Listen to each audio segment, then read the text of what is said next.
is Miranda. I am a reader, traveler, weirdo. I wanted my first video to be the top 5 books that changed my life, and it ended up being the top 5 books that changed my life nonfiction. There's definitely been fictional books that did change my life, but these were the first 5 that came to my mind, and they all happen to be nonfiction. Also, if you see a little shadow over there, you can't see it now, but yeah, that one, that thing. That's my dog. His name's Mac. So if you see him, that's who that is. Okay, let's get started. Number 1. Hi, buddy. Number 1 is Chasing the Bright Side by Jess Ekstrom.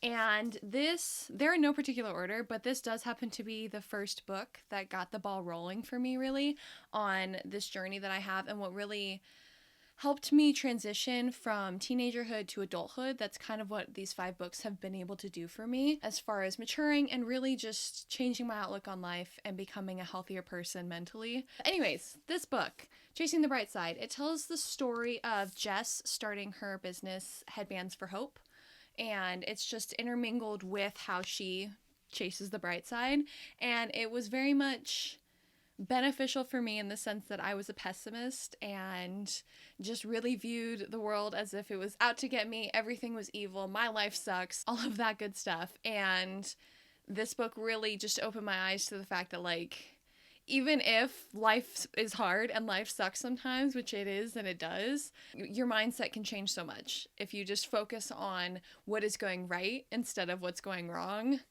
then you really can just change your day. You can have a good day instead of a really crappy one. So definitely recommend. It's a lighter read. It's fairly short, but it was good and I liked it. And it made me want to read more, want to learn more about just self-help, I guess. These are all kind of self-help books. So yeah, highly recommend. Number 2 is Pure by Linda K. Klein. And so something I guess you should know is that I was raised Christian and I was raised in purity culture, and it was something that brought a lot of trauma to my life and caused a lot of pain to get a little dark. And this book was the saving grace. Linda basically traveled the country and she interviewed women who she knew that had grown up with her in purity culture and women that she didn't know, and she just gathered stories, put them together in this book to really shine the light on how incredibly damaging purity culture can be on women, not only women's sexuality, but how it permeates into every other aspect of our lives, how we view ourselves, how we get ourselves day to day. It just brought it all to light. And this is a conversation that I wish was louder, that I wish I heard more about. And I had to seek this book out. I was really, really struggling, going through such an incredibly dark time. It just helped me through a really dark time, and I had to seek out this book to really try and find stories that were like mine, to feel like I wasn't this weird alien who was the only person that was having such a negative experience with the idea of purity until marriage and all of those things. And I think that if you're Christian or if you're not Christian, if you know about purity culture or you don't, this book is incredibly insightful and engaging and educational. And even if you are in purity culture and you think that it is the best thing, or you did wait till marriage and you still think it was the best thing, I'm not saying it's not, and she doesn't say it's not. It's just really looking into how it also can be incredibly traumatizing. And it really just gave me permission to understand and be okay with that part of myself that was hurt by purity culture. Whether you know about purity culture or this is the first time you're hearing about it, it really brings in a different perspective of life, and it's just and it's so well written. It's so good. So highly, highly, highly recommend. Changed my life. So good. Third is Women Don't Owe You Pretty by Florence Given. And this one is actually, yes, the most recent that I've read that is on this list. And every single word I love. I love it so much. I could read the entire book right here, right now, happily. And I recommend it to any woman I know. Period. She's so honest. Her blunt delivery and just kind of take it or leave it mindset was refreshing, and it wasn't rude. It was just very much honest. And you just felt like you were talking to a friend who was like, this is how it is, and this is what you deserve. And it just really not only brings to light all the ways that we are conditioned and indoctrinated to feel like we're not enough, but it also gives you tools and different perspective to be able to recognize where you have thought yourself unworthy and how you can change that mindset. And mixed in here is just, first of all, just truth bombs. Also, she does original artwork throughout the book with like quotes, and her original artwork is incredibly beautiful, and it is diverse in body type, skin color, all of those things. You see yourself in this book, and that is incredibly empowering, and it brings so much. And like, I have like little, I don't know if you can see, I have little bookmark moments, and I highlighted the crap out of this book. It's great. I love it. I'll read one quote just because I want to. If your healing process is contingent on validation from other people or an apology, you will never be free of the control it exerts over you. We cannot heal by using external factors and validation. It has to come from within.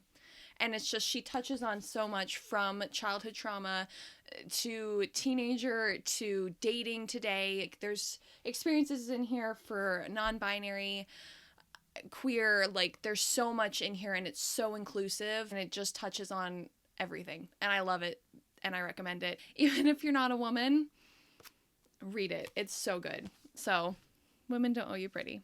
All right, number 4 is Ask and It Is Given by Esther and Jerry Hicks. This book I actually saw in an interview for Noah Centineo, that period in which we all were obsessed with him from To All the Boys. He recommended this book, and I was very much at the beginning of my journey as far as branching into, or I guess branching outside of Christianity. I knew that that was not something I necessarily wanted to engage in anymore. And again, this is nothing against Christianity or religion or whatever, but it just wasn't part of my story and part of my journey going forward. This book really opened my eyes to just spirituality and a different way of spirituality.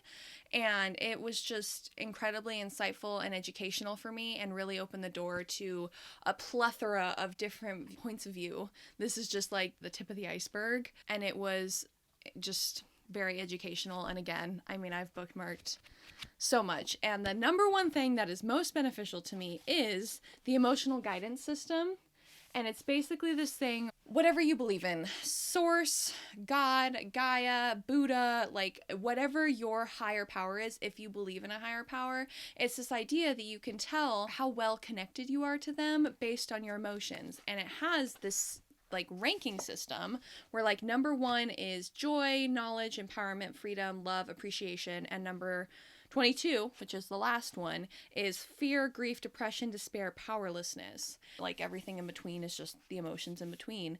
And how you can tell your connection or how you can feel where you're going is by your emotions, checking in with your emotions. And so I use this at least once a day to just really stop, take inventory of how I'm feeling and how it's affecting my life. So basically I'll stop and I'll go, ooh, I'm feeling very depressed today. And that doesn't negate like I'm allowed to feel depressed. Like it'll just happen sometimes, and even when I want to feel happy, like it just doesn't happen. But then recognizing, okay, what in my day has led me to feel depressed? And for instance, my job was leading to severe depression, and I was looking around and I was like, I'm so happy with myself. I'm so happy with my journey. Why am I so depressed? And I stopped and I took stock, and I was like, oh, my job is not making me happy.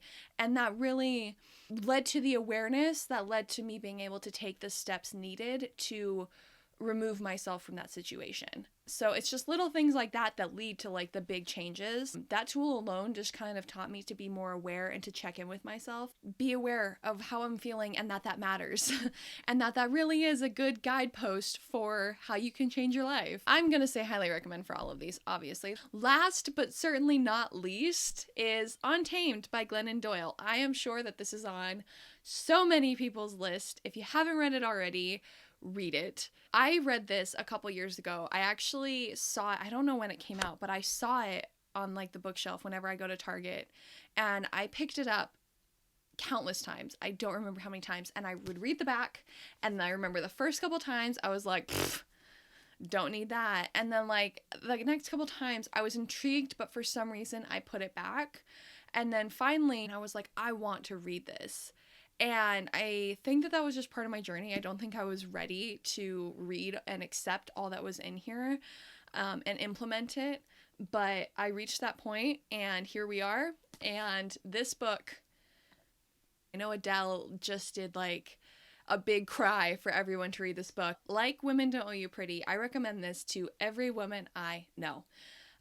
It's so good. It's so insightful into how women view themselves today and all the ways that that is negative, but it also really provides tools to be able to look at your life and look at your belief systems and recognize the good and the bad and what you can change. And it's just so insightful.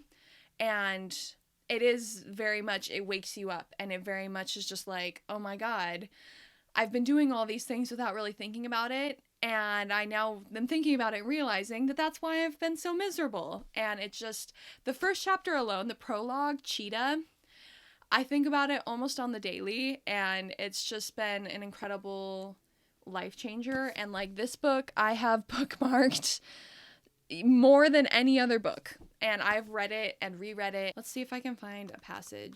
I understand that no one else in the world knows what I should do. The experts don't know, the ministers, the therapists, the magazines, the authors, my parents, my friends, they don't know. Not even the folks who love me the most, because no one has ever lived or will ever live this life I am attempting to live, with my gifts and challenges and past and people. Every life is an unprecedented experiment. This life is mine alone. So I have stopped asking people for directions to places they've never been.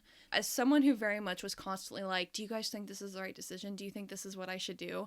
This very much empowers you to just stop and recognize that only you have the answers. And while that can be terrifying if you don't trust yourself, learn to trust yourself, and it's the most freeing thing in the world. And this book gave me that tool.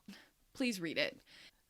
These are great. They're so good. So if you liked these, if you've read these, please let me know. I could talk about books all day, every day. So if you've read these, let me know. If you read them after I've recommended them, let me know. If you agree with some things I said or disagree, let me know. Thank you for listening to me talk about my favorite books. I'll see you next time. Bye. Ugh, God. That was not good at all. I'm gonna start over. Okay.